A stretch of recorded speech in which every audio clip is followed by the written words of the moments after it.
então tu de repente com 19 não, tinhas 18 anos, a tua primeira época balnear, 2023, menos 2 anos do que agora, estás com 20, suponho que sejam os 18.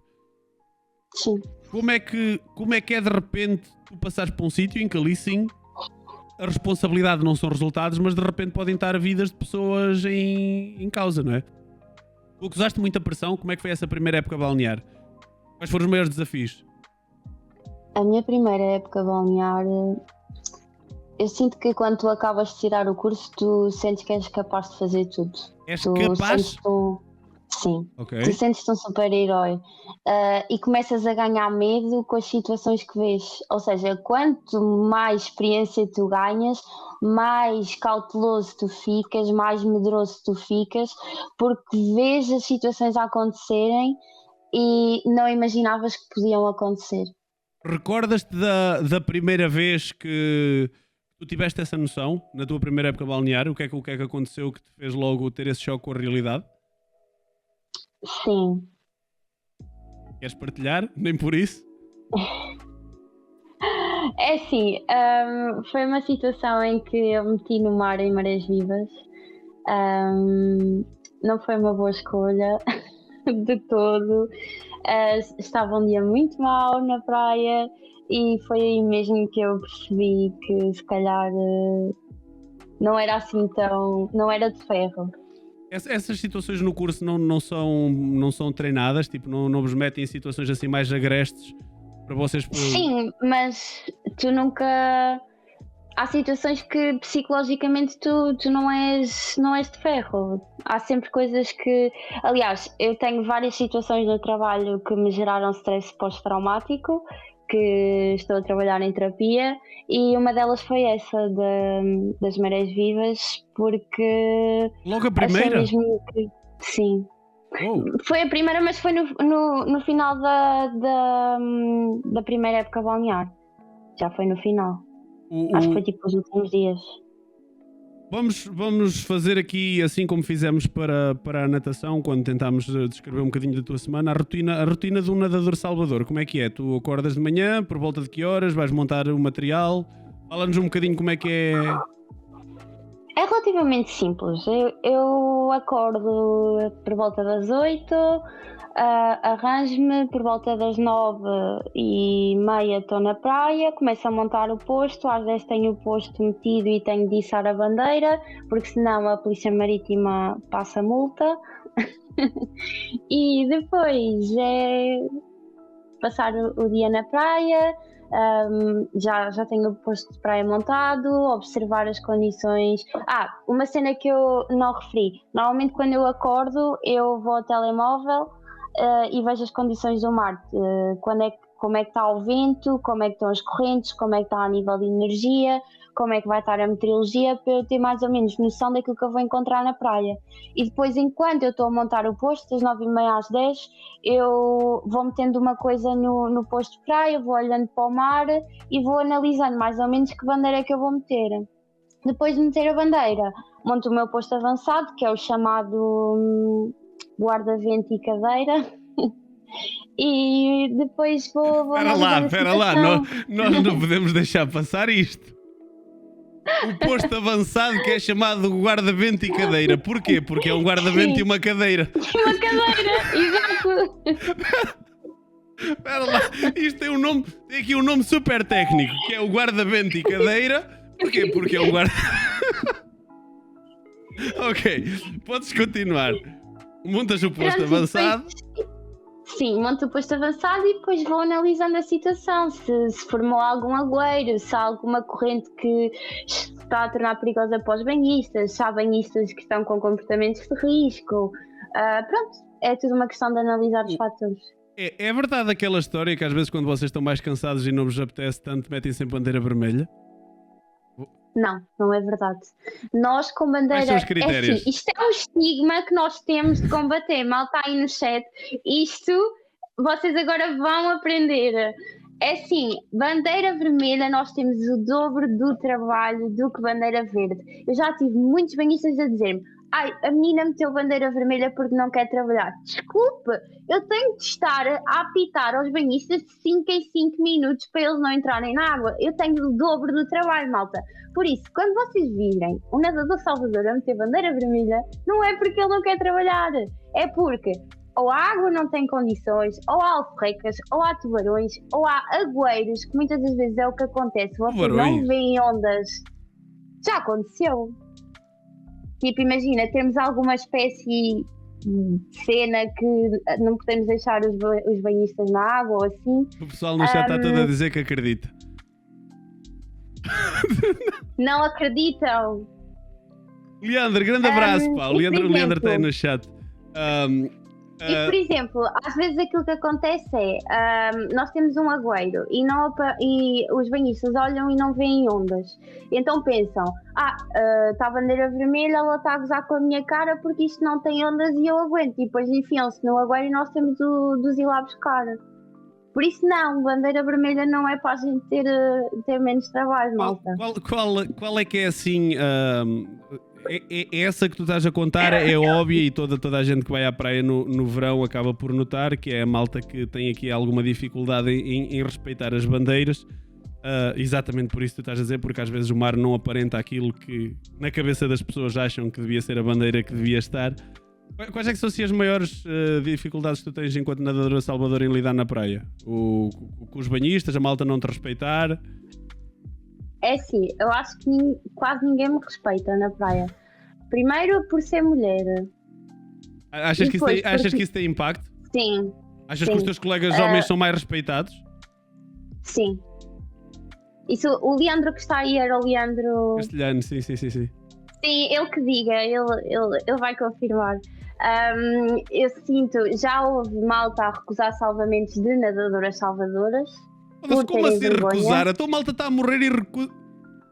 Por terem vergonha de ser salvos por uma mulher, isto é verdade. Mas espera aí, não avances. Como é que se recusa um salvamento? Então diz que não quer, diz que prefere voltar para a praia sozinho. Ou prefere ficar Mas já lá. depois tu ou estás então lá? diz, olha, chama o seu colega. Sim, Goza, isso acontece? sim. Já aconteceu. E o Leandro também deve saber de algumas situações, sim. Como aquela que ficámos uma tarde a discutir com... É mal, mas isto é surreal. Então, o Leandro está aqui a falar de uma situação qualquer em que ficámos uma tarde a discutir com um homem. Não sei o que é que ele está a falar, tu provavelmente... Qual delas? Eu já tive tantas. Não, pá, mas o que me está a deixar chocado aqui é tipo... Alguém que está numa situação complicada, tu estás para salvar e a pessoa diz, não, eu vou só... Sim, Chama-se- e eu já tive um salvamento comigo assim. Já tive. E já vi acontecer com colegas minhas. E o que é que tu fazes nessas situações? Tipo, tu também não Continuas podes a obrigar... insistir. E eles acabam, nas situações que tu tiveste, acabaram por ceder ou... É assim, no meu caso, aquilo que me aconteceu é que o senhor era surdo-mudo. Isto parece cómico, mas é verdade. O senhor era surdo-mudo e recusou o meu salvamento, mas depois chegou um colega meu que é o Zezão, o Leandro também sabe quem é, e ele já se mostrou mais colaborador connosco, mas mesmo assim aquilo foi na Meia Laranja, na Barra, e nós começámos a ser puxados para o canal de navegação, e mesmo assim nós tivemos de o empurrar pelas rochas acima porque ele não queria ser visto a ser salvo por nós. Ele tinha vergonha. Então a gente deu a volta ao canal de navegação e empurrámos-lo pelas rochas, que era para ninguém na praia ver que ele tinha sido salvo, mas toda a gente viu porque aquilo foi um basqueiral total.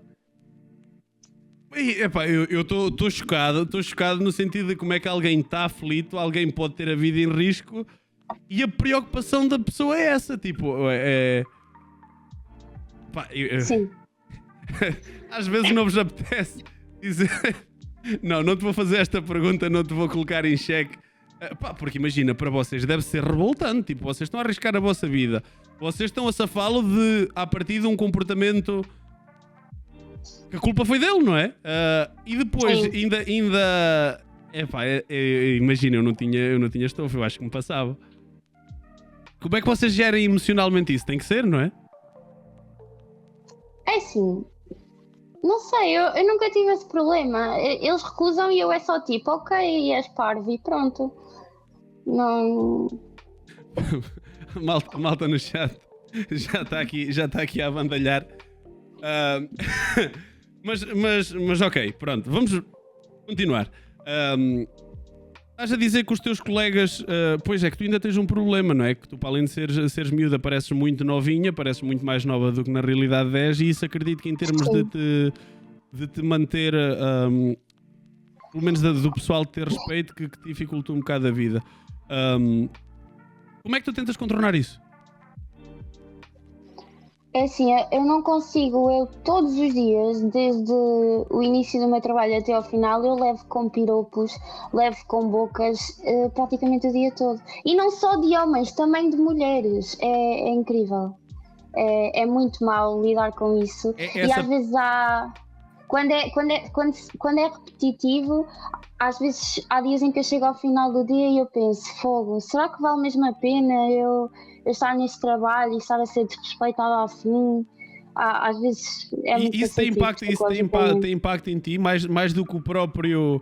Essa pressão que tu acabas por sofrer por ser mulher mas vocês nem muito raramente até andam de fato de banho, não é? Vocês até costumam andar, pelo menos, Sim. Vou falar pelos exemplos aqui, andam sempre com os calções, com a t-shirt. Sim, porque nós somos obrigados a estar sempre uniformizados com os calções e a t-shirt, a não ser que estejamos molhados. E como é que é, rapazolas? Só uma pequena pausa, já voltamos para o vídeo, só para vos pedir para deixar o vosso like, subscrever e, se puderem, seguir nas redes sociais Bruno Mestre com 0 no lugar do O. Agora, vamos voltar para o vídeo. Faz-me um bocado de confusão. Então tu dirias que uma das dificuldades que tu tens nem tem nada a ver assim com a parte dos salvamentos, nem com o mar em si, mas o próprio ambiente de praia e esse ambiente que fazem por seres nadadora, salvadora, feminina, e isso é um dos pontos negativos do teu trabalho? Sim, é. É que eu estou a sentir que tu estás a dizer isso mesmo de uma forma muito sincera, tipo, quase como se te apetecesse dizer não é um ponto negativo, tipo, é o ponto mais negativo. É horrível Eu tirei o mesmo curso que os meus colegas rapazes. Eu carreguei os mesmos bonecos que os meus colegas rapazes. Eu fiz exatamente e faço todos os dias as mesmas coisas que os meus colegas rapazes. Porque é que toda a gente tem de me ver como menos capaz? E porque é que tem de fazer questão de me dizer? Entendes? O que é que tu queres dizer com me dizer? As pessoas fazem-te... São as bocas. As pessoas dizem. As pessoas não têm medo de dizer. Por exemplo... Há um caso lá na Barra de um senhor, não vou estar aqui a referir nomes, de um senhor que é dono de um concessionário que cada vez que de manhã, quando chega uma nadadora salvadora lá ao posto dele, ele começa a reclamar por ser mulher. Porque ele acha que nós não somos capazes de vigiar a zona da praia dele. Ei, meu, que cena chata. Nem parece que estamos em 2025. É o que eu tenho a dizer sobre isso. De repente a conversa ficou aqui com um ambiente pesado. Não era isto que eu queria, mas ok. Acredito que em 2 anos, esta vai ser a tua terceira época balnear agora. Sim. Situações assim mais chatas, tens alguma que marcou? Falaste de outra que também te deixou aí umas mazelazitas que andas a tratar em terapia. Não sei se estás à vontade para falar disso, se não. Sim. Queres que eu partilhe? Mas é só para a malta saber? Depois devemos para onde é que a conversa vai, mas tipo, o que é que foi isso? Pronto. Ok, pronto, eu tenho outra situação que também me gerou aqui um bocadinho de stress pós-traumático, que nós, esta época balnear na Barra, não tivemos muitos salvamentos na água, graças a Deus, porque existiu uma grande parte de prevenção da nossa parte, mas a nível de primeiros socorros na areia, nós tivemos um trabalho muito intenso e aconteceu aqui uma situação que me marcou especialmente, não sei muito bem porquê, mas um senhor, não sei se vocês sabem o que é os kitesurfs, aqueles que têm os cabos e os senhores estão com uma prancha lá nos dias de vento no mar. Basicamente, num dia de nortada, vento norte, para aí de 40 a hora, eu acho que nunca apanhei um dia com o vento tão forte, não se conseguia estar na areia. um senhor desses dos kites perdeu completamente o controle do kite e os cabos de aço começaram-se a enrolar, e ele, para tentar salvar o kite, que Ei. segundo ele era novo, ele tinha acabado de comprar, ele meteu assim a mão e os cabos Pronto, do kite sei. enrolaram-se à volta dos dedos dele. Ele amputou os dedos e eu tive de socorrer, e até hoje é uma coisa que me gera um bocadinho de stress pós-traumático. Acho que foi assim das situações piores que eu já tive. Obrigado, arrependi-me no exato momento em que fiz a questão, arrependi-me de a fazer. É que diste! Então muitas vezes o trabalho nem é tanto os salvamentos em água, mas é este tipo de situações. Há muitas situações disto de malta que se aleja nas praias e... Sim, dependendo muito das zonas das praias, temos desde malta a abrir sobrolhos com pranchas de surf, malta a empalar paus nos pés dos passadiços, malta a cair dos passadiços, malta a cair nos passadiços, malta a cair no paradão. Pessoas que, não sei se vocês sabem o que é uma onda quebra-coco, mas é basicamente... Sim, é aquela onda bué alta que quebra mesmo no fundo da areia, mesmo no início da areia. Já levei com algumas. Já tivemos pessoas a deslocar rótulas aí também. Ou seja, então tem que ter um trabalho. Tem que ter ali um trabalho de primeiros socorros e de assistência, pelo menos aquela primeira assistência muito forte. Sim. Nós damos uma boa base de primeiros socorros no curso.